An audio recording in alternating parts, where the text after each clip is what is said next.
السلام علیکم ورحمۃ اللہ وبرکاتہ۔ میں ہوں آپ کا میزبان سہیل سوراب خان، اور آپ دیکھ رہے ہیں ہمارا چینل سین اسٹوڈیو 2.0۔ ہمارا مقصد اس چینل کے ذریعے آپ تک دین اسلام کا پیغام پہنچانا ہے۔ پیغمبر اسلام صلی اللہ علیہ وسلم کا ارشاد ہے کہ علم کا حاصل کرنا ہر مسلمان پر فرض ہے، اور دوسری جگہ پر پیغمبر اسلام صلی اللہ علیہ وسلم نے فرمایا، تم میں سے بہترین شخص وہ ہے جو قرآن کو سیکھے اور سکھائے۔ ہمارے آج کا موضوع ہے استقبال رمضان۔ تو آئیے ناظرین، چلتے ہیں اپنے شو کی طرف۔ ہمارے ساتھ ہیں ہمارے مہمان مولانا محمد مدثر صاحب۔ السلام علیکم ورحمۃ اللہ وبرکاتہ۔ وعلیکم السلام ورحمۃ اللہ وبرکاتہ۔ کیسے ہیں مولانا صاحب؟ خیریت سے؟ الحمدللہ۔ سب سے پہلے تو ہم آپ کو خوش آمدید کہتے ہیں کہ آپ نے اپنا قیمتی وقت نکالا اور یہاں پر تشریف لائے۔ تو مولانا صاحب کو پتہ ہے کہ ہمارا موضوع ہے استقبال رمضان، تو آپ سے گزارش ہے کہ ہمارے ناظرین کرام کو اس کے بارے میں چند باتیں یا کچھ ایسی چیزیں بتا دیں جو کرنے والی ہیں۔ بسم اللہ الرحمن الرحیم۔ الحمدللہ الذی ابدع الافلاک والارضین، والصلاة والسلام علی من کان نبیا وآدم بین الماء والطین، وعلی آلہ واصحابہ اجمعین۔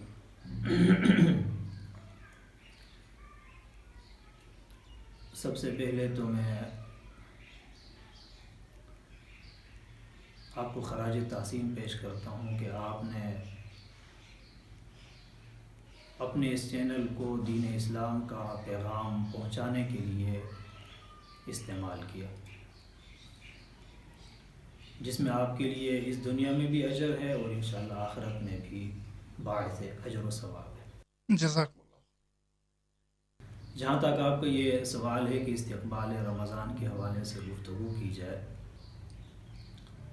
تو جناب نبی کریم صلی اللہ علیہ وسلم کا مبارک معمول تھا، حدیث مبارکہ سے ثابت ہے کہ جب آپ صلی اللہ علیہ وسلم رجب کا چاند دیکھتے تو آپ صلی اللہ علیہ وسلم ان الفاظ میں دعا فرمایا کرتے تھے، اللہم بارک لنا فی رجب و شعبان و بلغنا رمضان،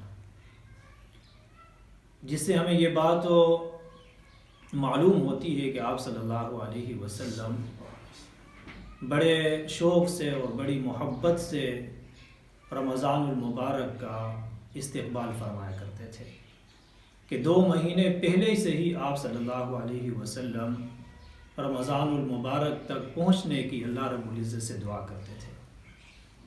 دعا اللہم بارک لنا فی رجب و شعبان، کہ اللہ ہمارے لیے اس رجب اور شعبان کے مہینے کو بابرکت بنا، وبلغنا رمضان، اور ہمیں خیر اور عافیت سے رمضان کے مہینے تک پہنچا۔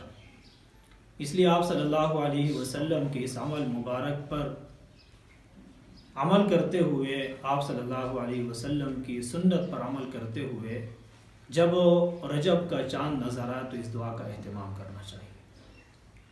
ناظرین اس دعا کو یاد کر لیں، اللہم بارک لنا فی رجب و شعبان و بلغنا رمضان۔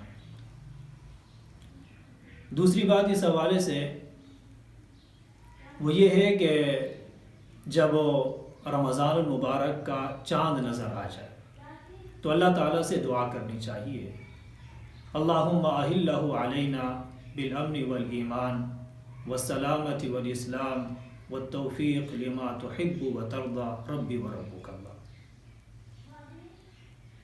دوسرے نمبر پر جب رمضان المبارک کا چاند نظر آ جائے تو اس پر انسان کو اللہ رب العزت کا شکر ادا کرنا چاہیے۔ علامہ نووی رحمۃ اللہ علیہ نے کتاب الاذکار میں لکھا ہے کہ جب اللہ تعالیٰ کی کسی اپنے بندے پر کسی نعمت کا ظہور ہو اور اسے کوئی نئی نعمت حاصل ہو تو اسے چاہیے کہ اللہ رب العزت کا شکر ادا کرے۔ تو عبادت والی نعمت، طاعت والی نعمت، فرما برداری والی نعمت سے بڑھ کر کوئی نعمت نہیں ہے۔ پھر رمضان المبارک کے جو برکات اور ثمرات ہیں اور اللہ رب العزت کیونکہ اللہ رب العزت کی جو نعمتیں ہم پر وارد ہوتی ہیں تو اس پر اللہ رب العزت کا شکر ادا کرنا چاہیے۔ چوتھے نمبر پر جو ہمیں کام کرنا چاہیے رمضان سے پہلے وہ یہ ہے کہ عزم اور تخطیط، یعنی کہ رمضان کے آنے سے پہلے ہم منصوبہ بندی کریں۔ جس طرح ہم دنیاوی امور کے لیے کوئی کام کرنے کے لیے اس سے پہلے ہم منصوبہ بندی کرتے ہیں، تو اسی طرح رمضان المبارک کے آنے سے پہلے ہمیں اس کی منصوبہ بندی کرنی چاہیے۔ جیسے کہ حضرات بزرگان دین کا، سلف کا یہ طریقہ رہا ہے کہ وہ رمضان المبارک کے آنے سے پہلے اپنے تمام کے تمام اعمال کی اور تمام امور کی تخطیط یعنی منصوبہ بندی کر لیا کرتے تھے۔ اس رمضان المبارک میں کثرت کے ساتھ اللہ رب العزت کی رحمتوں کو اور نعمتوں کو اپنی طرف متوجہ کیا جائے۔ رمضان المبارک کا مہینہ ہماری زندگی میں جیسے سال کے 11 مہینے ہوتے ہیں، ویسے ہی رمضان المبارک کا مہینہ ہم جیسے غافل لوگوں کی نظر میں ویسے ہی ہوتا ہے۔ حالانکہ آپ صلی اللہ علیہ وسلم کا ارشاد مبارک ہے، تمام حضرات نے سنا ہوگا، مشہور حدیث ہے کہ آپ صلی اللہ علیہ وسلم نے اپنے ممبر پر قدم رکھا تو آپ نے فرمایا آمین۔ پھر دوسرے سیڑھی پر آپ نے قدم رکھا تو آپ نے فرمایا آمین۔ تیسری سیڑھی پر قدم رکھا تو آپ نے فرمایا آمین۔ حضرات صحابہ اکرام رضوان اللہ تعالی علیہ اجمعین نے آپ صلی اللہ علیہ وسلم سے اس بارے دریافت کیا تو آپ صلی اللہ علیہ وسلم نے فرمایا، اس میں سے 3 دفعہ آپ نے آمین کہا، اس میں سے اس بات کا آپ نے ذکر فرمایا کہ جبرائیل امین حاضر ہوئے اور جبرائیل امین نے بددعا دیتے ہوئے یہ الفاظ دہرائے کہ وہ شخص تباہ و برباد ہو جائے، ہلاک ہو جائے کہ جس کی زندگی میں رمضان المبارک جیسا عظمت والا، فضیلت والا، مغفرت والا مہینہ آیا لیکن وہ شخص اپنی مغفرت نہ کرا سکا۔ تو میں نے جبرائیل امین کے اس بددعا پر آمین کہا۔ تو ہمیں رمضان کے آنے سے پہلے منصوبہ بندی کرنی چاہیے۔ اس میں سے حضرات علماء نے قرآن و سنت کی روشنی میں بہت ساری تجاویز رکھی ہیں، ان میں سے چند تجاویز میں آج پیش کر دیتا ہوں، پھر انشاءاللہ یہ سلسلہ چلتا رہے گا اور آگے بھی بیان کریں گے۔ سب سے پہلی بات یہ ہے کہ ہمیں کثرت استغفار اور اسی طرح جو ہمارے ذمہ فرائض اور واجبات ہیں ان کی ادائیگی کا اہتمام کرنا چاہیے۔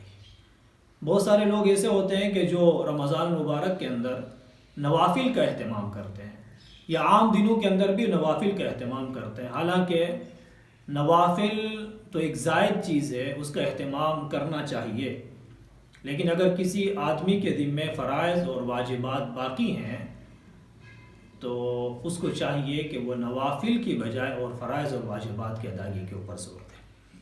تو رمضان مبارک کے آنے سے پہلے جو ہمارے ذمہ فرائض اور واجبات ہیں ان کی ہم ادائیگی کر لیں اور اس کے ساتھ ساتھ کثرت کے ساتھ استغفار کریں تاکہ رمضان مبارک کے آنے سے پہلے ہم بالکل صاف ستھرے ہو کر اس ماہ مبارک کا استقبال کریں۔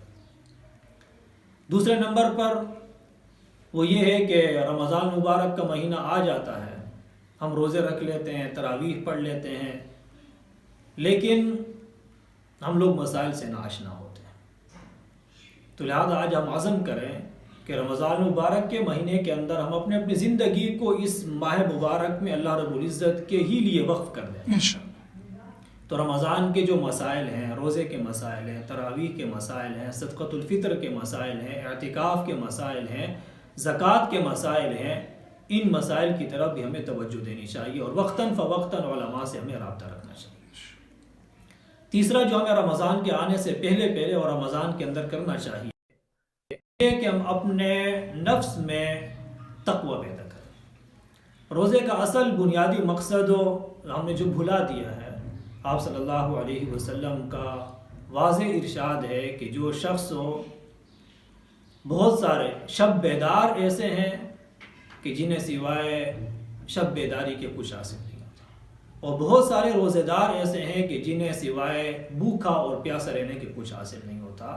اصل جو مقصود ہے رمضان مبارک میں روزے کا وہ تقوی ہے، جیسے کہ ارشاد باری تعالی یا ایھا الذین آمنوا کتب علیکم الصیام کما کتب علی الذین من قبلکم لعلکم تتقون، تاکہ تم پرہیزگار بن جاؤ۔